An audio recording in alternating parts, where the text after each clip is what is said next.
అందరికీ నమస్తే. సంవాదం ఇవాళ చర్చా వేదికకు స్వాగతం పలుకుతుంది. ఇవాల్టి మన చర్చ భువనగిరి పార్లమెంటు నియోజకవర్గం పైన.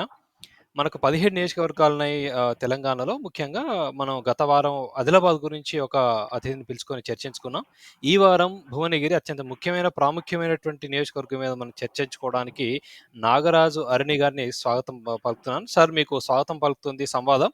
నాగరాజు అరుణి గారు ఒక ప్రాముఖ్యత కలిగినటువంటి ఒక ఫార్మా కంపెనీలో పనిచేస్తారు. వీరు సోషల్ మీడియాలో చాలా యాక్టివ్‌గా ఉంటారు. రాజకీయాల గురించి భువనగిరి పార్లమెంటు నియోజకవర్గం యొక్క మొత్తం ఇన్ అండ్ ఔట్ వీరికి మొత్తం సమగ్రమైనటువంటి అవగాహన ఉంది. అందుకే వారిని మనం ఇవాళ ఆహ్వానించడం జరిగింది. నాగరాజు గారు, భువనగిరి బూర నర్సయ్యదేనా అనే ప్రశ్నతో మనం మొదలు పెడదాం. ముందుగా ధన్యవాదాలు సుమంత్ గారు.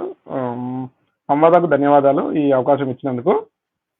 భువనగిరి బూర్ నర్సేది బీజేపీదా అంటే క్వశ్చన్ వచ్చేసి ప్రస్తుతాని వరకు అయితే మనకు సర్వేలు ఇదివరకు చూసిన సర్వేలు కానీ ఇప్పటి వరకు ఉన్న మూమెంట్ అయితే అవుననే చెప్పాల్సి వస్తుందేమో. ఇంకా 20 days ఎలక్షన్ టైం ఉంది కాబట్టి చూద్దాం ఎలా ఉంటుంది అనేది చూడాలి. ప్రస్తుతం ఈ రోజు వరకు కూడా బూర్ నర్సయ్య గారికి బీజేపీకే ఎడ్జ్ ఉన్నట్టు కనిపిస్తుంది. మనం తిరిగిన ఏరియాలను చూసినా. ఇంకొక 20 days ఎలక్షన్ టైం ఉంది కాబట్టి చూడాలి ఎలా ఉంటుంది అనేది.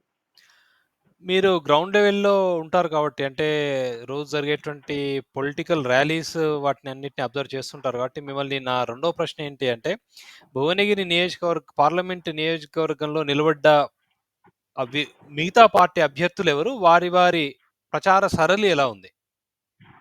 ఇప్పుడు మా బీజేపీ నుంచి బూర నర్సయ్య గౌడ్ తను ఇదివరకు ఒకసారి ఎంపీ లాస్ట్ టైం ఓడిపోయిన పర్సన్. అండ్ ఇదివరకు బీఆర్ఎస్ నుంచి కంటెస్ట్ చేశాడు తను బూర్ నర్సయ్య గౌడ్. ఇప్పుడు ఇంకా మిగతా పార్టీస్కి వస్తే ఎర్లియర్ టీఆర్ఎస్, ప్రస్తుత బీఆర్ఎస్ నుంచి కాసే మల్లేష్ అని ఇబ్రాహీంపట్నం నుంచే ఎమ్మెల్యే కంటెస్ట్ చేద్దాం అనుకున్నాడు. టికెట్ రాకపోయి అప్పుడు టికెట్ ఇవ్వలేదు. ఇప్పుడు పార్లమెంట్ గా బీఆర్ఎస్ నుంచి టికెట్ ఇచ్చారు. ఇంకా ఇక్కడ వచ్చేసి కాంగ్రెస్, భువనగిరి నల్గొండ అంటేనే కాంగ్రెస్ అని చెప్పుకుంటారు. ఆ పార్టీ నుంచి వచ్చేసి చామల కిరణ్ కుమార్ రెడ్డి అని తుంగతుర్తి నేటివ్ బేస్డ్ ఉన్నటువంటి క్యాండిడేట్ అతను. ఓకే, ముగ్గురు క్యాండిడేట్స్ పేరు చెప్పారు మీరు. మల్లేష్ యాదవ్ ఒకరు, మల్లేష్ గౌడ్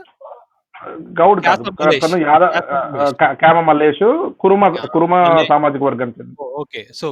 ఓకే, మల్లేష్ గారు, బూర నర్సయ్య గారు, చామ కిరణ్ కుమార్ రెడ్డి గారు, ఈ ముగ్గురు క్యాండిడేట్స్. అయితే ఒకటి చెప్పండి మీరు నాగరాజు గారు, భువనగిరి పార్లమెంటు నియోజకవర్గం అంటేనే కమ్యూనిస్టులు లేదా కాంగ్రెస్ల కంచుకోట. గతంలో అయితే కమ్యూనిస్టుల కంచుకోట, ఈ మధ్య కాలంలో గత కొన్ని సంవత్సరాలుగా మేబీ 3-4 టర్ములుగా కాంగ్రెస్ తన యొక్క ప్రభావం చూపించింది అనేది వాస్తవం. సో ఇంత స్ట్రాంగ్ గా ఉన్నటువంటి కాంగ్రెస్ నాయకుడిని బీజేపీ తరఫు నుంచి ఢీకొట్టే ప్రయత్నం ఉందా? బలాబలాలు ఏంటి చెప్పగలుగుతారా? ఒక విషయం సుమంత్ గారు ఏంటంటే, ఒకప్పుడు నల్గొండ అంటేనే కమ్యూనిస్ట్ కంచుకోట. నా నేపథ్యం కూడా నల్గొండ నేపథ్యమే నాది.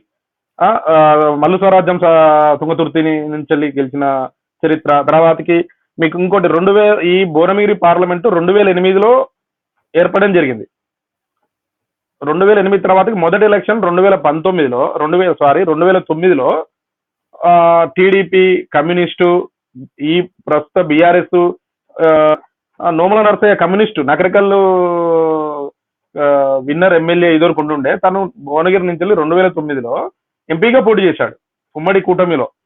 2009లో చేసినప్పుడు కాంగ్రెస్ నుంచి రాజగోపాల్ రెడ్డి గారు కంటెస్ట్ చేయడం జరిగింది. అప్పుడు కమ్యూనిస్టు అసలు యాక్చువల్గా కమ్యూనిస్టు భావజాలాలు కమ్యూనిస్టు ఉండే ఏరియా అనమాట మొత్తం నల్గొండ, భువనగిరి అయితే. సో అప్పుడు ఏమైందంటే రాజగోపాల్ రెడ్డి గారు 150,000 మెజార్టీతోని నోముల నర్సయ్య మీద గెలవడం జరిగింది. అప్పటి నుంచి కమ్యూనిస్ట్ అనేది స్లోగా అప్పటి వరకే అయిపోయింది. ఆ మూమెంట్ అంతా స్లోగా కాంగ్రెస్ కన్వర్ట్ చేయడం జరిగింది. ప్రస్తుతానికి ఇప్పటికి కూడా అందరూ ఏమంటారంటే నల్గొండ జిల్లా అంటేనే కాంగ్రెస్ అడ్డా, కాంగ్రెస్ కంచుకోట అని చెప్తుంటారు. అందులో భాగంగానే ఏమైందంటే మొన్న అవుట్ ఆఫ్ 12కు 11 ఎమ్మెల్యేలు కాంగ్రెస్ వాళ్ళకి గెలవడం జరిగింది మొన్న జరిగిన అసెంబ్లీ ఎలక్షన్ లో. ఎక్సెప్ట్ సూర్యాపేట తప్ప మిగతా అన్ని కూడా కాంగ్రెస్ గెలవడం జరిగింది, గెలిచినవి కూడా భారీ మెజార్టీతో గెలవడం జరిగింది కాంగ్రెస్. సూర్యాపేట కూడా చాలా తక్కువ మెజార్టీతోని అనుకుంటా ఆ, కదా. మెజార్టీ ఒక 4,000 to 5,000 మధ్యలో మెజార్టీతోని అక్కడ ట్రయాంగిల్ ఫైట్ లో కొద్దిగా బీఆర్ఎస్ బయటపడడం జరిగింది. ఓకే. ఓకే. సో ఇక్కడ క్యాండిడేట్స్ బలాబలాలు ఒకసారి మనం విశ్లేషించుకుంటే ఒకసారి చెప్పండి నాకు. బూర నర్సయ్య గారికి పాజిటివ్స్ ఏంటి? అంటే వారికి ఉన్న పాజిటివ్స్ ఏంటి? వారికి ఉన్న నెగటివ్స్ ఏంటి? మనం బూర నర్సయ్య గారి తర్వాత మేము నెక్స్ట్ ఇంకా ఇద్దరు గురించి మాట్లాడుకుందాం.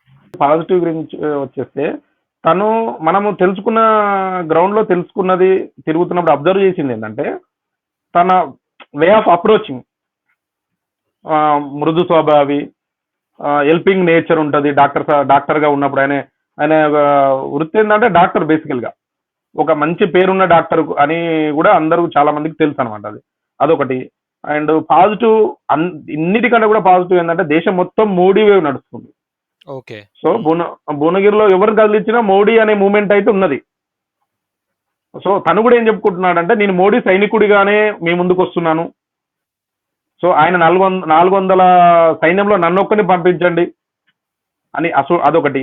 ఆయనే 2014లో గెలిచినప్పుడు ఏమేం చేశాడనేది ఒక నవరత్నాలు అనే కాన్సెప్ట్ తో ఒక ముందుకెళ్తున్నాను అనమాట. నవరత్నాలు అంటే ఎయిమ్స్, బీబీనార్ ఉన్నది కదా, ఎయిమ్స్ అయితేనేమి, హైవేస్, ఫార్మసిటీ నాచారం దగ్గర, భువనగిరిలో ఇదివరకు పాస్పోర్ట్ గురించి అప్లై చేయాలి, దాని గురించి వెళ్ళాలంటే హైదరాబాద్కే రావాల్సి వచ్చేది బేగంపేటకు. సో భువనగిరిలో ఒక సెంటర్ ఏర్పాటు చేయడము, ఒక మళ్ళీ అసలు తెలంగాణకే ఎక్కువ ఇండస్ట్రియల్ అని చెప్పి ఇండస్ట్రియల్ పార్క్ అని చెప్పి మల్కాపూర్లో పెట్టడము. ఇట్లా ఒక 9 నవరాత్రులని చెప్పి చేశాను. నా తర్వాత గెలిచిన వాళ్ళు ఎవరైనా చేశారా అని చెప్పి డైరెక్ట్ క్వశ్చన్ వేసుకుంటూ ప్రజల్లోకి వెళ్ళిపోవడం జరుగుతుంది అనమాట. అదొకటి పాజిటివ్. మృదు స్వభావి. ఎక్కడైనా ఒక లేడీస్ ఏమన్నా కానీ, లేకపోతే ఎవరైనా కల్చర్ అనుకోండి, లేడీస్ అంటే ఎట్లుంటారు సుమంత్ గారు, ఏదైనా షాపింగ్ పోతే ఒకటి కొంటే ఒకటి ఫ్రీ వస్తుందా అని ఆలోచిస్తారు. ఆయన ఏం చెప్తున్నాడు అంటే లేడీస్కి అట్రాక్ట్ అవుతాను, నన్ను గెలిపించుకుంటే ఎంపీతో పాటు మీకు డాక్టర్ 1+1 ఆఫర్ వస్తుందని చెప్పుకోవడం. ఏ చిన్న ఒక 10 మంది 20 మంది గుమికూడిన రావాలి సార్ మీరు అని చెప్పుకుంటే ఆలం పోయి కూడా కలవడము. ఇంకా ఎట్లా అంటే మనలో మిళితమై ఉంటాడు అనేది అయితే చాలా ఉన్నది. ఇంకా పాజిటివ్ ఏంటంటే భువనగిరి ఈ కాన్స్టిట్యూన్స్ లో, పార్లమెంట్ కాన్స్టిట్యూన్స్ లో 18,20,000 ఓట్లు ఉంటాయి సుమంత్ గారు. ఓకే. 18,20,000 ఓట్లో మనము పాస్ట్ గమనించినట్టయితే 18,20,000 ఓట్లు ఉంటాయి ప్రస్తుతం. ఇప్పుడు మనం లేటెస్ట్ మనకు చూసుకున్న ఓటర్ లిస్ట్ ప్రకారం దాంట్లో భాగంగా మనం పాస్ట్ 2-3 టైమ్స్ ఎలక్షన్ గమనించినట్టయితే 12 లక్షల వరకు ఎలక్షన్ పోల్ అయ్యే అవకాశాలు ఉన్నాయన్నమాట. ఓకే. 12 లక్షలలో గౌడ సామాజిక వర్గం సంబంధించిందే ఒక 3 to 4 lakhs ఓట్స్ ఉంటాయి. ఓకే. అండ్ ఇంకోటి ఏంటంటే ఆ భువనగిరి నేపథ్యం ఏంటంటే సర్దార్ పాపన్న అని గౌడ ఆరాధ్యం ఉంటాడు కదా, తన నేటివ్ కూడా అక్కడే. ఓకే. సో ఆ గౌడ సామాజిక వర్గానికి చెందిన వ్యక్తి అయి ఉండడము, బీసీ క్యాండిడేట్ అయి ఉండడము. ఒకటి మీకు ఇక్కడ బీసీ అంత వరకు ఒక విషయం చెప్పాలనుకుంటున్నాను. ఇప్పుడు భువనగిరి ఏమైందంటే బీసీ వర్సెస్ రెడ్డి అనే ఎలక్షన్, ఇప్పుడు బీజేపీ వర్సెస్ కాంగ్రెస్ అనే కంటే కూడా, లేకపోతే బూర నర్సయ్య గౌడ్ వర్సెస్ చామల కిరణ్ కుమార్ రెడ్డి అంటే కూడా బీసీ వర్సెస్ రెడ్డి అనే మూమెంట్ వెళ్తుంది గ్రౌండ్ లోకి మనం తిరుగుతుంటుంటే. ఓకే. అవి కొన్ని పాజిటివ్స్ మీకు అవైలబిలిటీ ఎక్కువ అనే ఆలోచనలో ఉన్నాయి అన్నమాట, ఉన్నది అందరికి కూడా జనాలలో. ఓకే. సో అంటే బాగా యాక్సెసిబుల్ అంటారు, అంటే జనాలు ఎవరిపైనా యాక్సెసిబుల్, కలుస్తాడు, నేను లీడరు, నేను ఇది అనే ఫీలింగ్ అనిపించదు అని చాలా మంది అంటుంటారు మనం మాట్లాడుతుంటుంటే. మళ్ళా మా గౌడ వ్యక్తి అని కూడా ఫీలింగ్ చాలా మందిలో ఉన్నది గౌడ సమాజ వర్గంలో. అంటే బీసీ ఓట్స్ అవ్వచ్చు అంటారు. అవుతుందని అనుకుంటున్నాను నేనైతే. ఎందుకంటే మనం గ్రౌండ్ లో తిరుగుతున్నప్పుడు కానీ వాళ్ళు మేము అసెంబ్లీ అంటే వేసాము, కానీ పార్లమెంట్ అయితే మోడీ గారు, అదొకటి మెయిన్ అయితే మోడీ గారు వేవ్ ఉంది సుమంత్ గారు. మోడీ గారు మూమెంట్ అయితే ఏ 10 మందిని మాట్లాడదాం ప్రయత్నించినా మనకు 7 నుంచి 8 మంది మోడీ గారు దేశం గురించి ఎంతో చేశారు, మేము ఒక్క ఓటు వేయమా దేశానికి ఆయన గురించి వాళ్ళే చెప్తున్నారు. అట్లుందనమాట జనంలో మూమెంట్. ఏ టీ స్టాల్ కాడ కానీ, ఏ టిఫిన్ సెంటర్ కాడ కానీ ఆ చర్చ అయితే ఉన్నది, మోడీ వేవ్ అయితే చాలా ఉన్నది. మనము గమనించింది కూడా అదే గ్రౌండ్ లో. మనం ఫర్ ఎగ్జాంపుల్ చెప్తాము, అసలు భువనగిరికి ఈజీ సీటు కాంగ్రెస్ కు. సో వాళ్ళు ఇప్పుడు తన క్యాండిడేట్ వరకు అప్పుడు డిస్కస్ చేద్దాము. ఏంటంటే వాళ్ళు ఒక తప్పటడుగు వేసినట్టే కనిపిస్తుంది వీక్ క్యాండిడేట్ కి ఇవ్వడం. ఓకే, అది నెక్స్ట్ ఆయన మనం చేద్దాం. అప్పుడు అప్పుడు మాట్లాడుకుందాము, చెప్తాం అప్పుడు. ఇప్పుడు బుర్రనరసయ్య గారి పాజిటివ్స్ చెప్పారు మీరు. అలానే అంటే జనాల్లో ఉంది గానీ, లేకపోతే అక్కడ అనిపించిన నెగెటివ్స్ ఏమైనా ఉన్నాయా? అంటే వారు గెలవకుండా ఉండడానికి ఏమైనా నెగెటివ్స్ ఉంటాయా? నెగిటివ్స్ గెలవకుండా క్యాండిడేట్ పరంగా కానీ, బీజేపీ అనే పార్టీ పరంగానైతే ఏం కనిపించట్లేదు. ఓకే. ఏమన్నా నెగిటివ్ అంటే గ్రౌండ్ లో కాంగ్రెస్ అంటే అది ఏమంటారు, కాంగ్రెస్ స్ట్రాంగ్ బెల్ట్ అంటారు. స్ట్రాంగ్ ఎట్లా పార్టీ పరంగా కాంగ్రెస్ స్ట్రాంగ్ ఉంది, క్యాండిడేట్ ఈయన స్ట్రాంగ్ ఉంది అంటారు. ఒకటి చెప్తాను, ఇక్కడ పాయింట్ ఏంటంటే ఆబ్వియస్ గా చెప్తున్నాను, fight between BJP versus Congress ఉంటుంది భువనగిరి. ఓకే. ఇక్కడ వచ్చేసిందంటే కాంగ్రెస్ కి వచ్చేసి రూట్ లెవెల్స్ అంటే గ్రౌండ్ లో కార్యకర్తలు కాంగ్రెస్ స్ట్రాంగ్, క్యాండిడేట్ వచ్చేట వరకు చాలా వీక్. ఓకే. ఎంతలా వీక్ అంటే వాళ్ళ కార్యకర్తలే యాక్సెప్ట్ చేయలేనంత వీక్. ఓకే. ఎట్లా అంటే తను తుంగతుర్తి నేపథ్యం అనమాట, చౌలి గౌరారు మండలంలో ఆయన బర్త్ ప్లేస్.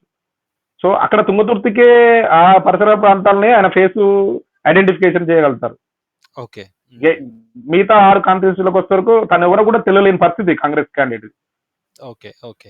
ఇక్కడ ఇప్పుడు బీజేపీ బుర్రనరసయ్య గౌడ్ గారికి వచ్చే వరకు ఎంతో కొంత ఉన్నప్పటికీ బీజేపీ గ్రౌండ్ లో పార్టీ పరంగా వీక్, సంస్థాగతంగా గ్రౌండ్ లో క్యాండిడేట్స్ వరకు ప్లస్. ఆ క్యాండిడేట్ వెనక షాడో వచ్చేసి ఏంటంటే మోడీ, ఈ చాలా ప్లస్ అయ్యే అవకాశాలు ఉన్నాయి. ఓకే. ఓకే. సో నెక్స్ట్ మనం ఇంకొక రెండో క్యాండిడేట్ గురించి విశ్లేషించుకుందాం. మీరు అన్నట్టు చామ కిరణ్ కుమార్ రెడ్డి గారి గురించి చెప్పండి. అంటే ఒకటి అంటే మనం కాంగ్రెస్ క్యాండిడేట్ గురించి చర్చించుకోవే ముందు చిన్న పాయింట్ ఒకటి అడదాం అనుకుంటున్నాను నేను. ఏంటి అంటే కోమటిరెడ్డి బ్రదర్స్ వాళ్ళ ఫ్యామిలీ నుంచి ఒకళ్ళని కాంటెస్ట్ చేద్దామని ప్రయత్నించారు బాగా, కాంగ్రెస్ హైకమాండ్ నుంచి. కానీ అది వర్క్ అవ్వలేదు. రేవంత్ రెడ్డి తనకు నచ్చిన క్యాండిడేట్ పెట్టుకున్నారని కూడా నియోజకవర్గంలో వస్తున్నటువంటి టాక్. ఇది నిజమే అంటారా?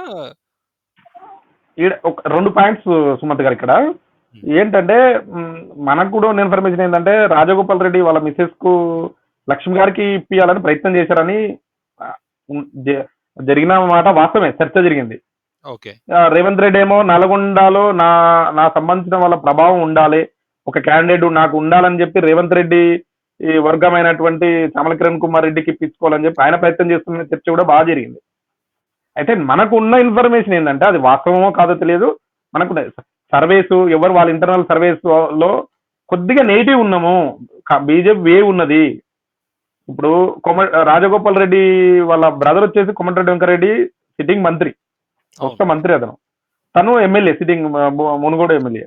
సో ఇన్ కేసు ఏమైనా ఏమన్నా పరిస్థితులు అనుకూలించకపోతే ఓడిపోతే ఫ్యామిలీకి చాలా ఇబ్బందిగా ఎదుర్కొంటుందని బ్యాక్ అయ్యారు అని అది కూడా వినపడింది. అందువల్లనే బ్యాక్ అయ్యారు అని ఇన్ఫర్మేషన్ కూడా కొద్ది అట్లా మనం చర్చలో ఉన్నది. అది ఎంతవరకు వాస్తవం అనేది నాకు కూడా ఇంకా తెలియదు. ఓన్లీ లక్ష్మికనే కాదు, వాళ్ళ అన్న అబ్బాయి, తన పేరు ప్రవీణ్ రెడ్డి సంథింగ్ ఏముంటాడు, కోమటిరెడ్డి రాజగోపాల్ రెడ్డి వాళ్ళ ఇద్దరు బ్రదర్, వాళ్ళ అబ్బాయిని కూడా పొలిటికల్ గా ఫస్ట్ చేద్దాము, ఇంట్రడ్యూస్ చేద్దామని ఆలోచన కూడా అని టాక్ కూడా నడిచింది జనాల్లో. కానీ నాకు తెలిసిన సమాచారం కానీ మనం గ్రౌండ్ లో చూసి వేరే వాళ్ళ ద్వారా చర్చించింది ఏంటంటే కొద్దిగా బీజేపీకే ఎడ్జ్ ఉంది. రాముల వారి రామ మందిరము అక్షంతల ప్రోగ్రాము మోడీ వే ఉన్నది. మనకేమన్నా నెగిటివ్ ఏర్పడింది అనుకో మళ్ళా పార్టీలో మన కుటుంబకు ఇబ్బంది అవుతుంది మన ఉద్దేశంతో బాకేర్ అని నేను అనుకోవడం కాదు, జనాలు కూడా కొద్దిగా అట్లా మూమెంట్. అయితే ఇంకొకటి చెప్పండి, మనం క్యాండిడేట్ గురించి చర్చిద్దాం, తర్వాత మళ్ళీ కుమార్ రెడ్డి బ్రదర్స్ దగ్గరకు వెళ్దాం. క్యాండిడేట్ బలాబలాలు చెప్పండి. మీరు చామకు కిరణ్ కుమార్ రెడ్డి వారు ఏంటి అంటే మీరు అన్నట్టు వారు తుంగతుర్తి మండలం శాలి గౌరారం అన్నారు కదా, తుంగతుర్తి బర్త్ ప్లేస్ నియోజకవర్గం, పాత తుంగతుర్తి వచ్చారు. తుంగతుర్తి నియోజకవర్గం శాలి గౌరారం మండలంలో బర్త్ ప్లేస్ అని. అయితే ఏంటంటే తను యూత్ కాంగ్రెస్ లో నేషనల్ టీమ్ లో పనిచేసింది అనేది మేబీ వాస్తవము. కానీ ఏంటంటే లాస్ట్ 2 టర్మ్స్ నుంచి కాంగ్రెస్ గవర్నమెంట్ పోవడం వల్ల అంత ఫోకస్ కాలేదేమో మేబీ తను. ఎలక్షన్ ముందు వచ్చి పని స్టార్ట్ చేయడము, రేవంత్ రెడ్డి వర్గం అవ్వడం వల్ల కొద్దిగా ఫోకస్ అయిండు. కానీ ఎట్లా అంటే జనాలకు ఒక ఎంపీ క్యాండిడేట్ అనంత ఫోకస్ అయితే తమల కిరణ్ కుమార్ రెడ్డి మీద లేదు. ఆయన బలం మొత్తం ఏంటంటే కాంగ్రెస్ పార్టీ, ఇప్పుడు రేవంత్ రెడ్డి, ఇప్పుడు న్యూగా ఏంటంటే రాజగోపాల్ రెడ్డి, వెంకర్ రెడ్డి మీదనే ఆధారపడి ఉన్నది ఆయన. నెక్స్ట్ సో అంటే మీరు చెప్పేది ఏంటంటే అంత పేరున్న వ్యక్తి కాదు, నియోజకవర్గంలో ఎవరికి కూడా అంత పరిచయం లేదు, ఈవెన్ కాంగ్రెస్ క్యాడర్ కూడా పరిచయం లేదు, కాంగ్రెస్ క్యాడర్ కూడా ఆయన గుర్తుపట్టే పరిస్థితి లేదంటారు అయితే. తుంగతుర్తిలో మాత్రమే కొద్దిగా గుర్తుపట్టగలుగుతారు కాన్స్టిట్యూన్స్ లో. ఈ కొసకొస్తే హైదరాబాద్ కొసకొస్తే ఇబ్రాహీంపట్నం కాన్స్టిట్యూన్స్ ఉంటుంది ఫర్ ఎగ్జాంపుల్. ఇబ్రాహీంపట్నం కాన్స్టిట్యూన్స్ లో తను ఎవరో తెలియని మూమెంట్ అనమాట.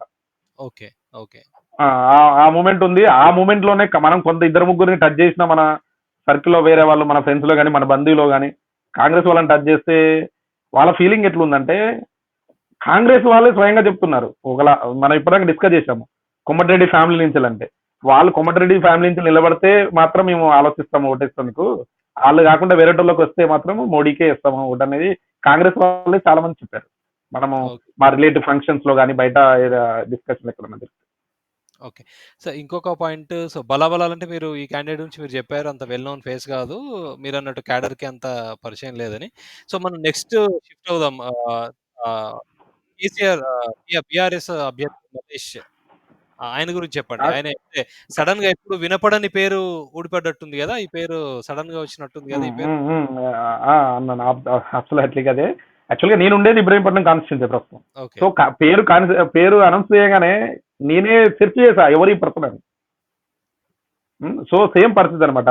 సేమ్ చామల కుమార్ రెడ్డికి ఎట్లయితే తుంగతుర్తి అక్కడే పరిచయం, ఒక పరిచయం ఉండి ఇక్కడ ఇటు వస్తారు లేరో, ఈయన పరిస్థితి అదనమాట. ఇబ్రాహీంపట్నం దాటి వెళ్ళిపోతే ఆయనను గుర్తుపట్టని పరిస్థితి బీఆర్ఎస్ పార్టీ. ఓకే, సో ఇక నెగిటివ్స్ అంటే ఇవి, పాజిటివ్స్ ఏం లేవంటారు అయితే బీఆర్ఎస్ క్యాండిడేట్, మీరు చెప్పేది అదే. ఒకటి సుమంత్ గారు, బీఆర్ఎస్ అనేది ప్రస్తుతానికైతే భువనగిరి కీ contest between Congress and BJP. BRS maybe ఒక 50,000 ఓట్స్ వస్తే చాలా ఎక్కువ, గ్రేట్ ఇక్కడ ప్రస్తుతం. కొద్దిగా ఆ పరిస్థితులు అయితే అలా ఉన్నాయి. ఎందుకంటే ఇది ఒక మంచి పాయింట్ చెప్తాను. ఈ బూర నరసయ్య గౌడ అనే అతను కూడా బీఆర్ఎస్ నుంచి వెళ్ళి బీజేపీలో జాయిన్ అయిన పర్సన్. అవును, బీజేపీలో బీఆర్ఎస్ నుంచి వెళ్ళి, అంటే అప్పుడు టీఆర్ఎస్ ప్రభుత్వం వచ్చాక 2014లో ఎంపీగా గెలిచిన పర్సన్ భువనగిరి నుంచి.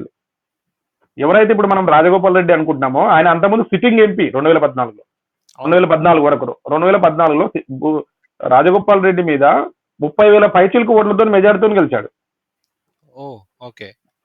30,000 పైచిలకు ఓట్లతో గెలిచాడు. ఈయన రూట్స్ కూడా ఆల్మోస్ట్ ఆల్ బీఆర్ఎస్ రూట్సే, అంటే కార్యకర్తలు కామన్. సో ఇప్పుడు మనం టోటల్ భువనగిరి మొత్తం చూస్తున్నాం కానీ డైరెక్ట్ గా ఇండైరెక్ట్ గా బీఆర్ఎస్ కార్యకర్తలు, బీఆర్ఎస్ అభిమానులు అయితేనేమి, ఫాలోవర్స్ అయితేనేమి ఒక 80%, మోర్ దెన్ 70-80% బూరనరసయ్య గౌడ్ సపోర్ట్ చేస్తున్నారు.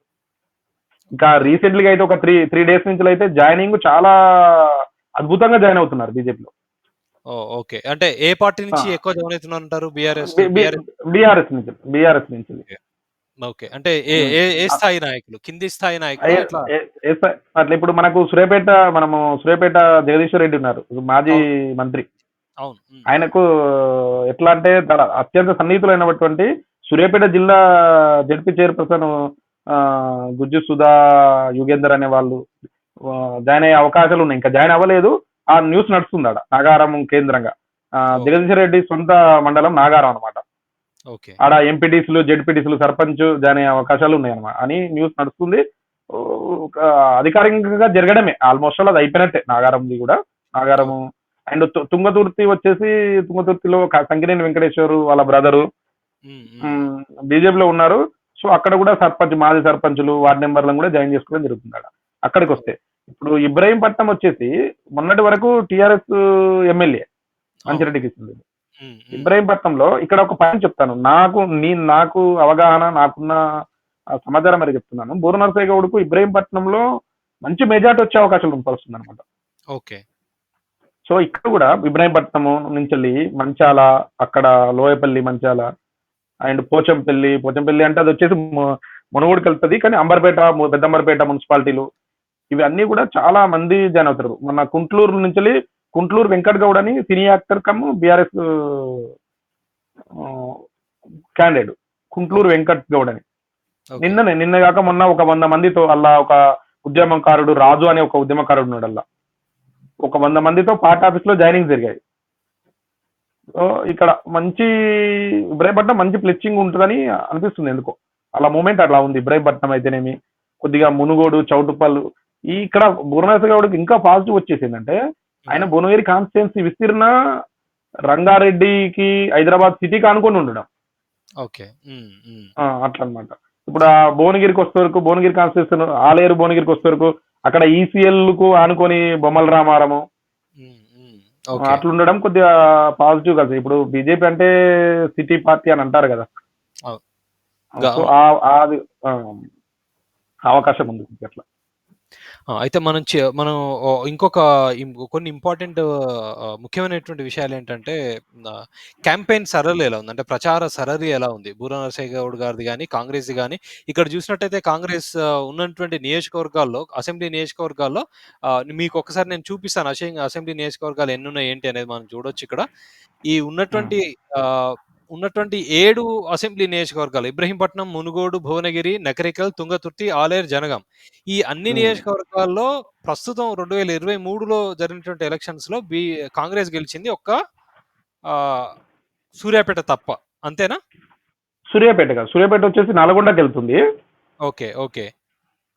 అయితే జనగాం తప్ప, పల్లా రాజేశ్వర రెడ్డి జనగాం తప్ప, పల్లా రాజేశ్వరి జనగాం తప్ప నేను స్క్రీన్ మీద షేర్ చేశాను. ఓకే. సో ఇక్కడ నేను షేర్ చేసిన, అంటే జస్ట్ మీకు అవగాహన ఉంటుంది వీటన్నిటి నియోజకవర్గాల పైన, ఒక్క పల్లా రాజేశ్వర రెడ్డి పల్లా రాజేశ్వర రెడ్డి తప్ప మిగతా అన్ని కూడా కాంగ్రెస్ గెలిచింది. సో కాంగ్రెస్ ప్రచారం ఎలా ఉందంటారు మరి, ఇంత స్ట్రాంగ్ ఉంది కదా సంస్థాగతంగా? అయితే యాక్చువల్గా ఏంటంటే మొన్న యాక్చువల్గా సంస్థాగతంగా గ్రౌండ్ లో కాంగ్రెస్ వెరీ స్ట్రాంగ్. నేను ఫస్టే చెప్పాను అది, కాంగ్రెస్ పార్టీ పరంగా స్ట్రాంగ్, క్యాండిడేట్ వచ్చి వీక్. బీజేపీ గ్రౌండ్ లో కొద్దిగా ఎంతో వీక్, క్యాండిడేట్ స్ట్రాంగ్ అని చెప్పాను. అప్పుడు ఏమైందంటే వాళ్ళు ఇప్పుడు మిగతా out of 7 6 Congress. Okay. 6 Congress లో అవి గెలవడం కూడా భారీ మెజారిటీతో గెలిచారు వాళ్ళు. 30,000-50,000 మెజారిటీతో గెలిచారు. అవును. అది నాకున్న అవగాహన ప్రకారం ఏంటంటే కేసీఆర్ బీఆర్ఎస్ ప్రభుత్వం పోవాలి, కాంగ్రెస్ ప్రభుత్వం ఎవరికి ఆల్టర్నేట్ అనిపించి వాళ్ళకి ఇవ్వడంతో మొత్తం వేవ్ అంతా వన్ సైడ్ వెళ్ళిపోయింది. సో ఆ భారీ మేరతో గెలిచారు వాళ్ళు. ఓకే. ఇంకో విషయం ఇడ బీజేపీకి ఈ 7 నియోజకవర్గాల్లో డిపాజిట్ రాలేదు. అవును. అవును. అందరికీ చాలా మందికి డౌట్. అదే నా క్వశ్చన్ అదే అన్నట్టు, అంటే మరి ఇంత సంస్థాగతంగా వీక్ ఉన్నటువంటి నియోజకవర్గంలో బూరా నరసయ్య గౌడ్ ఎదుర్కొంటున్నటువంటి ఛాలెంజెస్ ఏంటి మరి, అతనికి ఉన్నటువంటి ఛాలెంజెస్? అంటే ప్రచారం సరళి ఎలా ఉంది మరి, వీటన్నిటిని అధిగమించి గెలిచే విధంగా ఉందా? ప్రస్తుతం అయితే మనము ఈ గత 2-3 రోజుల బ్యాక్ వచ్చిన సర్వీస్ కానీ అవి చూస్తుంటే ఆయన ఎడ్జ్ లో ఉన్నాడు. భారీ ఎడ్జ్ అయితే ఏం లేదు ప్రస్తుతానికి. వెరీ ఫైట్, కీ ఫైటే ఉంటుంది. ఇప్పుడు రాబోయే 20 రోజుల మీద ఆధారపడి ఉంటుంది తన గెలుపు ఓటమిలు అనేది. ఒక 1.5 to 2% మార్జిన్ లో ఉన్నది ప్రస్తుతానికి తను ఆ సర్వేల ప్రకారం. తను క్యాంపెయినింగ్ అనేది ఎక్కడంటే ఏమవుతుందంటే తను అంగు ఆరుబాటలకు వెళ్ళట్లేడు. ఏదో రోడ్ షో, డబ్బులు ఖర్చు పెట్టాలి, జనం ఒక్కడ మీటింగ్, ఒక 1000 మంది 1,00,000 మందితో మీటింగ్ పెట్టాలని వెళ్ళట్లేడు ఆయన. ఎందుకంటే ఇక్కడ సంస్థాగతంగా పార్టీ వీక్ ఉన్నది. సో తను ఏం చేస్తున్నాడంటే ఎప్పుడైతే తన బీజేపీలోకి వచ్చాడు అప్పటి నుంచి ఏంటంటే తన సామాజిక వర్గం బీసీలను భువనగిరి పార్లమెంట్ అంటి పెట్టుకొని తిరుగుతున్నాడు అనమాట. ఓకే. అట్లా తిరగడము ఒక ఫిగర్ అయిపోయాడు. Next BJP parliament contested Bura Narasaiah గౌడే అనే అప్పుడే ఎలక్షన్ బిఫోర్ అసెంబ్లీ ఎలక్షన్ ముందే వాయిస్ వెళ్ళింది జనాలకి కొద్దిగా. తర్వాతకి అసెంబ్లీ ఎలక్షన్స్ అయిపోగానే నెక్స్ట్ డే నుంచి ఈయన గ్రౌండ్ లో ఉన్నాడు. ఎట్లా ఉన్నాడంటే ఒక 10 మంది 20 మంది ఉన్నా, ఎవరన్నా అభిమానులు ఉన్నా వాళ్ళని కలవడము, ఇంటింటి ప్రచారం లెక్క వెళ్తున్నాడు అనమాట. సో క్యాండిడేట్ వస్తే కొద్దిగా ఎఫెక్ట్ ఉంటుంది కదా. ఇప్పుడు మామూలుగా కార్యకర్తలు కాకుండా ఒక క్యాండిడేట్ మన కాలనీకి వచ్చాడు, మన ఊరికి వచ్చాడంటే ఎఫెక్ట్ ఉంటుంది కదా. ఆల్మోస్ట్ ఆల్ నాకు నాకున్నంత వరకు అయితే తెలిసినంత వరకు అయితే తన 7 కాన్స్టిట్యూన్స్ లో చాలా గ్రామాలు టచ్ చేసి ఉంటాడు ఇప్పటికి. ఓకే. ఓకే. ఇంకోటి భువనగిరి కాంగ్రెస్ క్యాండిడేట్ ప్రకటించడం కూడా కొద్దిగా లేట్ చేశారు చాలా. ఓకే. ఈయన గ్రౌండ్ లోకి వెళ్ళిపోయిండు ఎప్పుడో చాలా. సో వాళ్ళు లేట్ ప్రకటించడం, లేట్ వచ్చిన తర్వాతకి తనకు కొంతమంది సహకరించబోవడము మనం గమనించాము. ఈ కొద్దిగా మూమెంట్ ఎట్లుంటుందో అని చెప్పి రేవంత్ రెడ్డి గారు స్వయాన రాజగోపాల్ రెడ్డి ఇంటికి వెళ్ళాడు. న్యూస్ లో చూసాం. సో అంటే ఈజీగా గెలిచే మూమెంట్ ఉంటుంటే రేవంత్ రెడ్డి వెళ్ళేవాడు కాదు రాజగోపాల్ రెడ్డి ఇంటికి. అవును. సో అలిగిన కోమటిరెడ్డి ఫ్యామిలీని కొంచెం వచ్చి ప్రచారం చేయండి అని ఇంటికెళ్ళి బతలాడు అంటారు. ఓకే. అదే లేదు, ఇంటి అలిగినందుకేం కాదు, అలిగిడేమేం లేదు ఆడ. ఏంటంటే గెలిచే ఖచ్చితంగా గెలుస్తామనే అలా కాన్ఫిడెన్స్ వాళ్ళలో కనపడట్లేదు. సో తనకెళ్ళి ఏంటంటే ఒక మంత్రి పని ఆఫర్ చేశారు, గెలిపించుకుంటారా అన్నట్టు చెప్పారని న్యూస్ లో మనం చూసాము. అది ఎంతవరకు వస్తాం అనేది మనకు తెలియదు. సో అది అయితే చెప్పొచ్చు. ఎట్లా అంటే ఈజీ కంటెస్టెడ్ అయితే లేదు, ఈజీగా గెలిచే అవకాశాలు అయితే లేవు, కావున వెళ్ళాడు అని అయితే చెప్పగలవచ్చు. ఓకే. సో ఇంకో క్వశ్చన్ అండి, ఇక్కడ మరి బీఆర్ఎస్ కాంటెస్ట్ లోనే లేదు అసలు అన్నారు మీరు. Congress versus BJP versus Congress అన్నారు. ఈ బీఆర్ఎస్ ఓట్స్ ఏమైనా షిఫ్ట్ అయ్యే ఆస్కారం ఉందా బూరా నరసయ్య గారికి? బీఆర్ఎస్ ఓట్స్ ఏంటంటే కొద్దిగా సిటీ నేపథ్యం ఉంటుంది కాబట్టి. అండ్ ఇప్పుడు బీఆర్ఎస్ ఎట్లుందంటే అసెంబ్లీ ఎలక్షన్ లో సిటీ వరకు అసెంబ్లీలో టీఆర్ఎస్ పడినాయి ఓట్లు, అసెంబ్లీలో ముస్లిం ఓట్స్.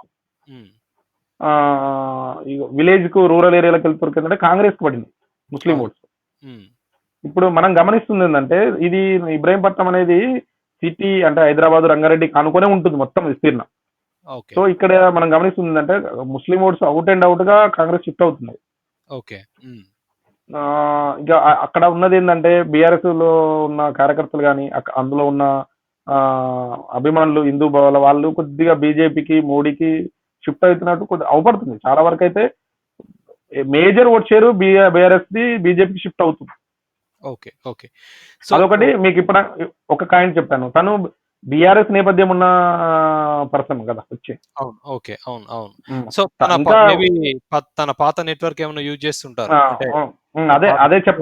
అదే చెప్పబోయాను. ఏంటంటే తను ఏం చేస్తున్నాడంటే ఇక మనకున్న సమాచారం ప్రకారం తను ఎవరు ఎక్కడ లీడర్స్, ఫర్ ఎగ్జాంపుల్ ఒక భువనగిరి ఏరియాకి వెళ్తుంది అనుకోండి, ఆ చుట్టుపక్కల ఏదైనా విలేజ్ కి మండలానికి వెళ్తుంది అనుకోండి, ఆడ బీఆర్ఎస్ మండల స్థాయి లీడర్ కానీ లేకపోతే సర్పంచ్, మాజీ సర్పంచ్ లేదా సిట్టింగ్ సర్పంచ్ వాళ్ళను డైరెక్ట్ గా మాట్లాడడము. ఇప్పుడు మీ వల్ల యూజ్ లేదు, ఇక్కడ బీఆర్ఎస్ వచ్చే అవకాశాలు లేవు, నేషనల్ లో మోడీయే వస్తున్నాడు, అది కన్ఫర్మ్ అయిపోయింది. సో నన్ను మీకుంటే మీకు చాలా నేను ఎంపీగా ఉన్నప్పుడు మీకు చాలా పనులు చేసి పెట్టాను అని వాళ్ళని హెల్ప్ తీసుకుంటున్నాడు, వెళ్తున్నాడు అట్లా. ఓకే. సో ఫైనల్ గా ఒకటి చెప్పండి నాగరాజు, మనం అంటే కంక్లూడ్ చేసే ముందు మీరు చెప్పినట్టుగా బూర నరసయ్య గారికి చాలా ఎడ్జ్ ఉంది ఇక్కడ, కానీ నెక్స్ట్ 20 రోజుల్లో ఏం జరుగుతుంది అనే దాన్ని బట్టి విజయం ఆధారపడి ఉంటుంది అన్నారు. యాజ్ ఆఫ్ నౌ ఆయనకి ఎడ్జ్ ఉంది అన్నారు. సో మీరు చెప్పండి, ఇంకా ఏం చేస్తే అడ్వాంటేజ్ కావచ్చు, అంటే ఇంకా ఏం చేయాల్సి అడ్వాంటేజ్? ఇంకొక విషయం చెప్తాను ఇక్కడ, కొత్త న్యూస్ అనమాట. 2 days or 1 day back Chamala Kiran Kumar Reddy మీద ఒక మధ్యతరగతి వ్యక్తి ఒక ల్యాండ్ ను కబ్జా చేశాడని తుర్కంజాలు మున్సిపాలిటీ ఆదిబట్లలో కేసు ఫైల్ అయింది. దాన్ని బీజేపీ వాళ్ళు యూజ్ చేసుకుంటున్నారు మంచిగా, కొద్దిగా బీజేపీ వాళ్ళు యూజ్ చేసుకుంటున్నారు. అది కొద్దిగా మైనస్ అయ్యే అవకాశాలు ఉన్నాయి, పెరిగే అవకాశాలు ఉన్నాయి. ఇంకొక మనకున్న అందుతున్న సమాచారం ఏంటంటే 27కు మోడీ వస్తున్నాడు తెలంగాణకు. వాళ్ళ ప్లాన్ ఏంటంటే ఈ చౌటుపల్లు, నల్గొండ కాన్స్టిట్యున్సీ ఆ బార్డర్ లో భువనగిరి అదొక భారీ బహిరంగంగా పెట్టే అవకాశాలు ఉన్నాయి. అది కొద్దిగా మోదీ వస్తే ఆ కొద్దిగా పాజిటివే ఉండే అవకాశాలు ఉన్నాయి చాలా వరకు. యువత మాత్రము సుమంత్ గారు వచ్చేసి ఏంటంటే ఏ పార్టీ అని చూడట్లేదు యువత. వాళ్ళు అసెంబ్లీలో కాంగ్రెస్ కి వేసినా ఇప్పుడు మేము బీజేపీకే ఇస్తాము అనే ఆలోచనలో చాలా మంది ఉన్నారు. ఎందుకంటే బూర నరసయ్య గౌడ్ గారి కంటే కూడా మోడీని చూస్తున్నారు చాలా మంది. సో మీరు అన్నట్టు క్లీన్ ఇమేజ్, మంచి వ్యక్తిత్వం ఉంది ఈ నాయకునికి, బూర నరసయ్యకు అనేటువంటి ఒక అది కూడా ఉంది ప్రజలలో. దాంతో పాటుగా అందుబాటులో ఉంటాడు, అందరినీ కలుస్తాడు, చిన్న అయినా పెద్ద అయినా కలిసే లక్షణం బూర నరసయ్య అని అన్నారు. దాంతో పాటుగా మీరు చెప్పింది ఏంటి అంటే మోడీ, అన్నిటికంటే ముఖ్యంగా ఇక్కడ ఉండేది Modi wave.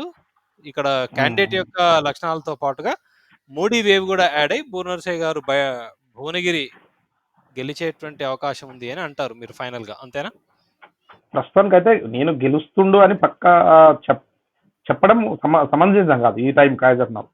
Okay so okay కొన్ని ఎట్లుంటాయంటే గెలుస్తుండు అంటే చెప్పనీకి వాళ్ళ వాళ్ళ ఓట్ షేర్ 5+7%, 8% వరకు ఉంటే చెప్పగలుగుతాం.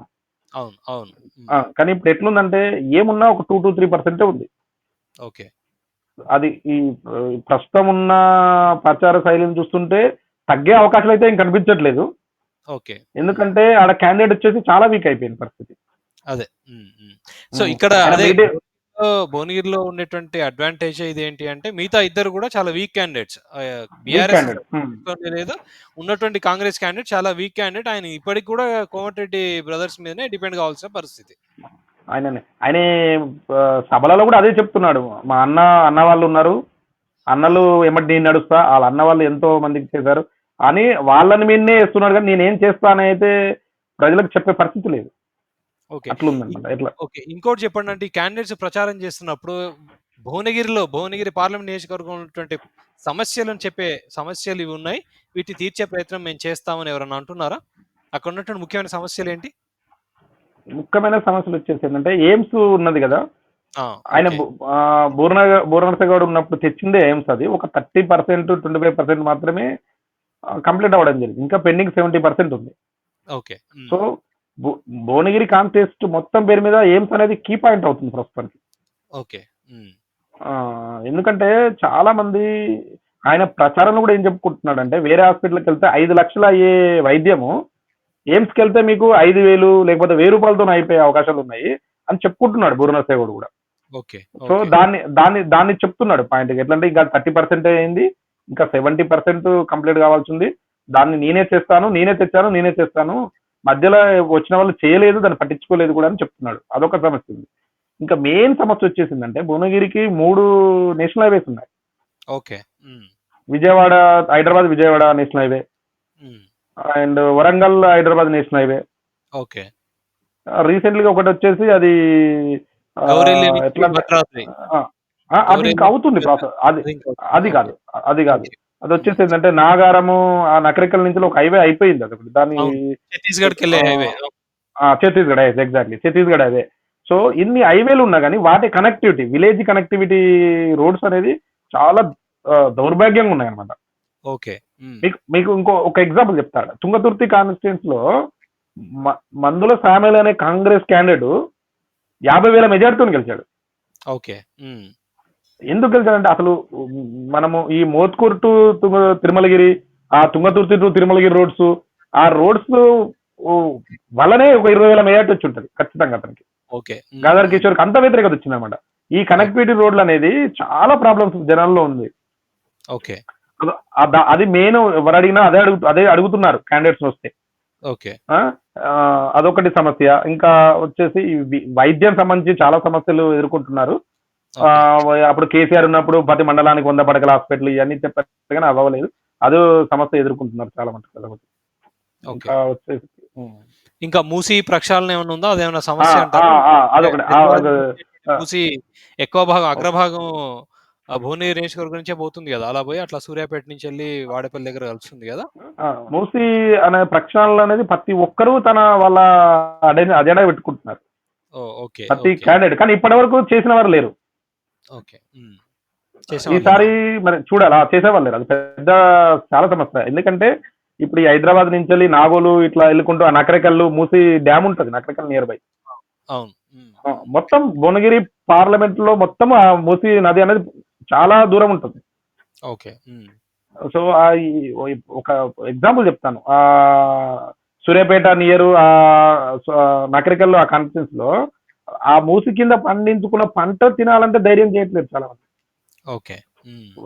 అట్లా అది పెద్ద మెయిన్ ఇష్యూ అని వస్తుంది మూసి. అది నాకు సమయానికి గుర్తు రాలేదు, మీరు మంచి గుర్తు చేశారు. చాలా అంటే ప్రెస్టీజియస్ గా ఇష్యూ. అది మంచి చేశారనుకోండి, జనము వాళ్ళను గుర్తుపెట్టుకుంటారు. చాలా పెద్ద ఇష్యూ అది. ఓకే. సో ఇవన్నీ రైజ్ చేస్తున్నారా మరి మీరన్న బూరనరసయ్య గారు కానీ, చామా కిరణ్ కుమార్ రెడ్డి కానీ? చామల కిరణ్ కుమార్ రెడ్డి మనం ప్రచార శైలి గమనించినట్టయితే ఆయన గ్రౌండ్ లోకి వెళ్ళట్లేడు ఇప్పటివరకు కూడా. నేను గమనించింది వాళ్ళు ఏం చేస్తున్నారంటే నియోజకవర్గ వారీగా లేకపోతే ఇప్పటివరకైతే నియోజకవర్గానే మీటింగ్లు పెట్టి బహిరంగ సభలు పెట్టి ఆడ మాట్లాడడం జరుగుతుంది తప్ప గ్రౌండ్ లోకి వెళ్ళట్లేరు. వాళ్ళ కార్యకర్తలు వెళ్తున్నారేమో కానీ అది బయటికి అంత న్యూస్ రాదు కదా. ఓకే. ఇక బూర్నాథ్ గారు అక్కడికి వస్తారు, తనని అడుగుతున్నారు. ఆయన హామీ ఇవ్వడం జరుగుతుంది, మరి చూద్దాం ఏం చేస్తాడో. ఎయిమ్స్ నేనే తెచ్చాను కదా, నేనే కంప్లీట్ చేస్తా అని, మూసి ఓకే. ప్రక్షాళన చేస్తా అని, ఓకే. యాదాద్రి వరకు ఎంఎంటీఎస్ పొడిగిస్తా అని, హుహు. మెట్రో ఎంఎంటీఎస్ కాదు, మెట్రో ఆల్రెడీ వచ్చింది, మెట్రోను అక్కడ వరకు తీసుకొస్తా అని ఇట్లా ఆయన ప్రామిస్ చేయడం జరుగుతుంది. చూద్దాం ఏమైనా ప్రభావం చూపుతుందా లేకపోతే ఎలా ఉంటుందనేది చూడాలి. ఓకే. నాగరాజు గారు మీకు చాలా ధన్యవాదాలు. చాలా మంచి విషయాలు భువనగిరి గురించి అక్కడ ఉన్నటువంటి ప్రచార శైలి, నాయకుల ప్రచార శైలి, నాయకుల యొక్క బలాబలాలతో పాటుగా అక్కడ ఉన్నటువంటి సమస్యలు, ఆ సమస్యలను తీర్చేటువంటి విధానం ఎవరన్నా ఏదైనా నాయకులు ప్రస్తావించారా అనే ఎన్నో విషయాలు చాలా విశ్లేషించారు. మీకు ధన్యవాదాలు తెలుపుతూ మరొకసారి మనం వేరే టాపిక్ పైన చర్చించుకుందాం. Thank you so much. ధన్యవాదాలు. ధన్యవాదాలు.